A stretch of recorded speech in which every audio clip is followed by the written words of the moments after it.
Je vais vous présenter donc l'inversion de contrôle et comment ça fonctionne. Moi je suis Samuel Bader, donc développeur chez Carbon, et je m'intéresse beaucoup à comment les choses fonctionnent, les frameworks et tout ça. Donc je vais vous expliquer aujourd'hui comment fonctionne l'inversion de contrôle sur un concept.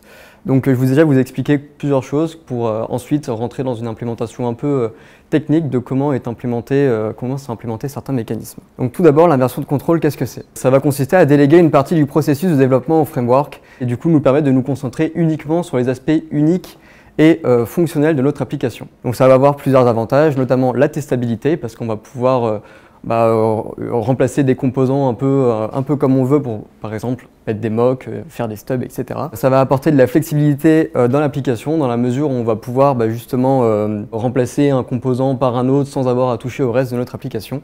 Et enfin, apporter également de la délégation dans la mesure où on va pouvoir éviter d'écrire 10 fois les mêmes lignes de code sur 10 services différents, 10 projets différents, etc. J'imagine que tout le monde a déjà utilisé un de ces frameworks dans la salle. Donc tous ces frameworks vont implémenter en fait de l'inversion de contrôle.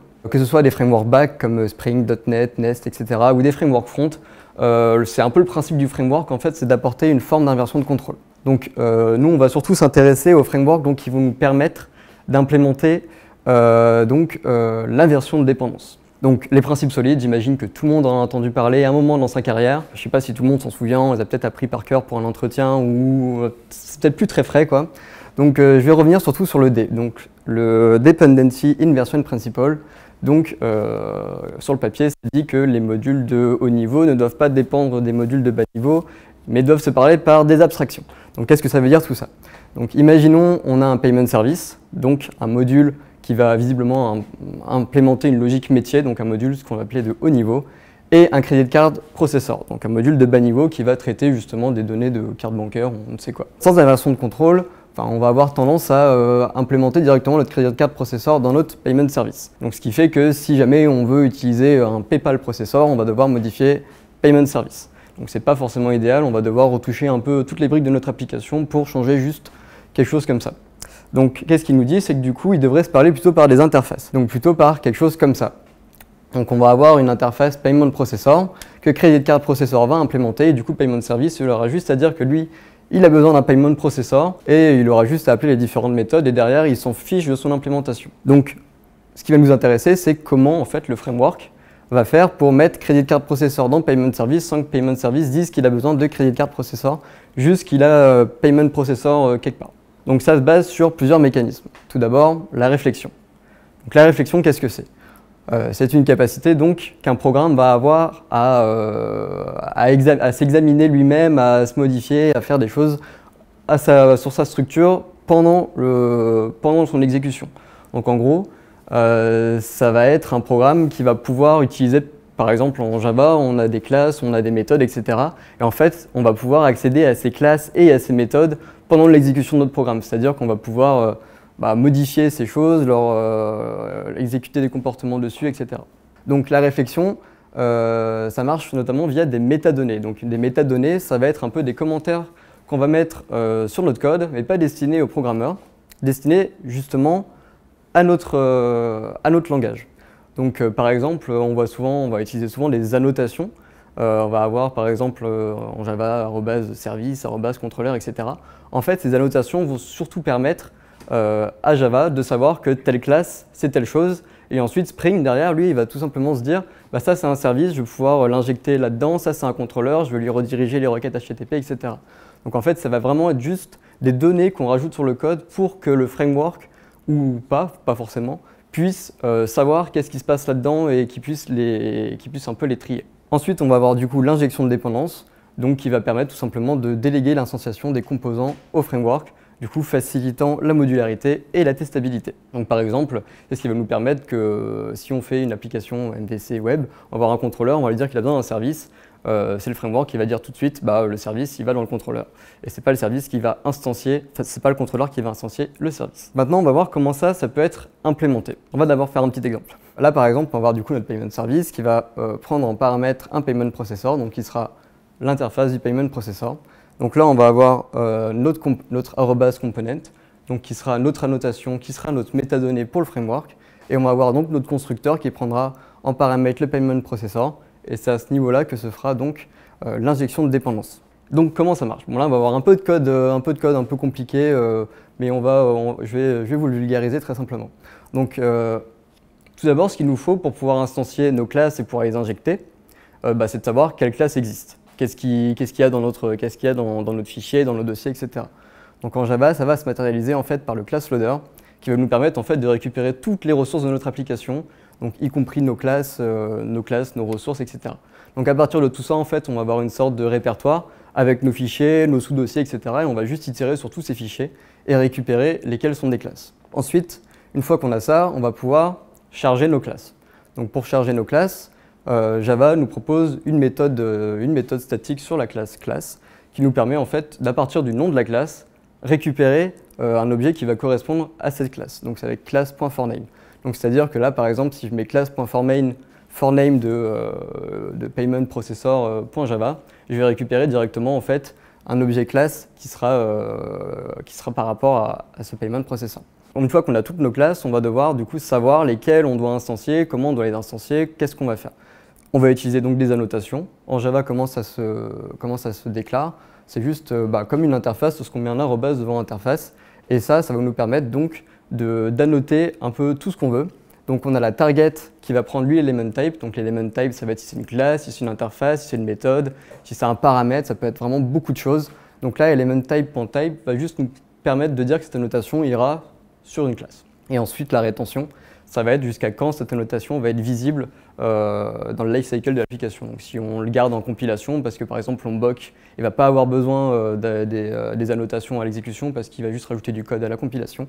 Nous, ce qu'on va avoir besoin, c'est que Spring sache qu'au moment où on lance l'application, telle classe doit être injectée quelque part, donc on a besoin que cette annotation soit visible au runtime. Ensuite, une fois qu'on a cette annotation, on va simplement pouvoir voir avec une classe qu'on a récupérée avant, avec la méthode isAnnotationPresent, si elle est annotée avec la classe component. Et une fois qu'on a ça, on va pouvoir récupérer le constructeur de toutes ces classes. Pourquoi on va faire ça en premier lieu? C'est parce qu'en fait, on a besoin pour chaque classe de savoir quelles sont ses dépendances. Donc en récupérant le constructeur de notre classe, on va pouvoir récupérer facilement les arguments, les types des arguments dont elle a besoin. Et donc à partir de tout ça, on va en fait créer un ordre d'instanciation qui va faire en sorte que telle classe, quand elle est instanciée, on est sûr que toutes ces dépendances sont instanciées. Donc ça va être des algorithmes de tri topologique. Donc en fait, on va avoir un graphe qui va nous donner à la fin une liste triée dans l'ordre. Une fois qu'on a ça, on va pouvoir instancier toutes nos classes. Tout d'abord, on a besoin, je l'ai appelé bin container un peu comme en Spring. En bin container, là, ça va être globalement juste une map qui va nous dire qui va faire correspondre un type de classe à son instance. Donc on va juste itérer sur toutes nos classes qu'on a récupérées, qui sont triées. On va lui récupérer son constructeur. On va lui récupérer ses dépendances. Donc, lui récupérer ses dépendances, c'est donc juste récupérer les arguments de son constructeur. Et une fois qu'on a ça, on a juste à appeler la méthode newInstance sur son constructeur. Donc constructeur qui vient bien de l'API de réflexion de Java. Et de lui passer donc un tableau avec toutes ses dépendances. Et ensuite, on a juste à enregistrer notre classe dans notre bin container. À partir de ça, on peut donc déjà lancer notre application. Les constructeurs vont s'exécuter tout seuls, donc leur logique vont s'exécuter. Et à partir de ça, donc, on va pouvoir remplacer, faire de l'injection de dépendance un peu comme on veut, itérer dessus. Et j'imagine qu'après, avec la réflexion, on peut ajouter tous les autres concepts. Par exemple, sur un contrôleur Spring, on va pouvoir dire que telle requête, on va appeler telle méthode. On va pouvoir créer des proxys sur plein de choses. On va pouvoir faire beaucoup de choses à partir de tout ça. Cette conférence, j'avais écrit un article dessus. Donc, si vous voulez y accéder, je vous ai mis un QR code qui rentre plus en détail dans tout ce que je viens de raconter. Il y a également un code, j'ai également fait un petit framework maison assez simplifié de comment on pourrait implémenter ça en Java. Et voilà. J'avais une question, parce que là, du coup, tu as très lié finalement la version de contrôle et la gestion de dépendance à la réflexion. Ouais. Sauf que dans les exemples que tu as montrés au début de framework, il y avait des frameworks JavaScript. Oui. Sauf qu'en JavaScript, tu n'as pas ce niveau de réflexion que tu as en Java, donc tu ne peux pas faire d'analyse de ton code. Alors même pas là, en fait, j'ai mis surtout des exemples de framework pour dire qu'en fait, c'est juste des formes d'inversion de contrôle qui vont permettre en fait de déléguer certaines parties. Mais par exemple, en Angular, on a de l'inversion de dépendance, enfin de l'injection de dépendance, c'est juste qu'on ne peut pas passer par les interfaces. Parce que TypeScript ne garde pas les interfaces au runtime, donc on ne peut pas le faire, on est obligé de lui dire telle implémentation. Voilà, donc tu as un fichier de description en fait, qui te fait ces mappings. En fait, on est obligé, avec certains langages, on ne peut pas le faire parce qu'il n'y a pas la notion d'interface. Donc on est obligé, on peut faire de l'injection de dépendance, mais on n'aura pas d'inversion de dépendance. La frontière peut être un peu tricky entre les deux. Mais Tu peux avoir de l'inversion de contrôle, mais pas d'injection de dépendance automatique, en fait. C'est ça. Et ça, par exemple, Vue.js, il n'y a pas du tout d'inversion de dépendance. Ouais. Et pourtant, c'est un framework d'inversion de contrôle parce qu'il va nous permettre de déléguer toute la logique de... Ouais, parce que du coup, tu liais à un moment, au tout début dans ta définition, tu liais beaucoup en fait l'inversion de contrôle à cette notion de framework. En fait, c'est vraiment un principe philosophique pour moi de dire on veut pas que l'appelant et l'appelé en fait se connaissent. Oui. Et en fait, on veut déléguer ça à une entité tiers qui peut être en effet un framework la plupart du temps parce qu'on va pas s'amuser à le recoder, mais qui pourrait être un bout de code qui fait du mapping ou qui fait de l'auto-discoverability comme tu l'as fait, etc. Donc, ok, c'est bien ça. Ok, merci. J'ai une petite question en deux parties. Une première un peu terre à terre et une deuxième peut-être plus philo. Et c'est est-ce qu'on peut faire de l'injection de dépendance sans faire de l'inversion de contrôle et est-ce que ça a un intérêt? Alors on peut le faire en fait. Par exemple en Angular on le fait parce qu'on ne peut pas faire d'inversion de contrôle avec Angular. Je ne sais pas si tu as déjà fait du Angular. Donc avec Angular tu lui dis tu as de l'injection dans ton constructeur ou maintenant avec le inject. Tu lui dis que tu as besoin de ça, mais en fait, ce n'est pas de l'inversion de contrôle parce que tu ne passes pas par une interface. Parce que tu ne peux pas passer par une interface. Donc là, tu as juste de l'injection de dépendance sans inversion de contrôle. Parce que ton service en Angular, tu vois, ça va être un service spécifique. Tu ne peux pas lui dire « je veux une interface de ce service ». Tu dois lui dire « je veux cette implémentation de ce service ». Et l'inversion de contrôle, c'est justement dire qu'en fait, on doit se parler via des abstractions et pas via des implémentations. Et du coup, j'ai l'impression que tu présentais... le pourquoi de l'inversion de contrôle.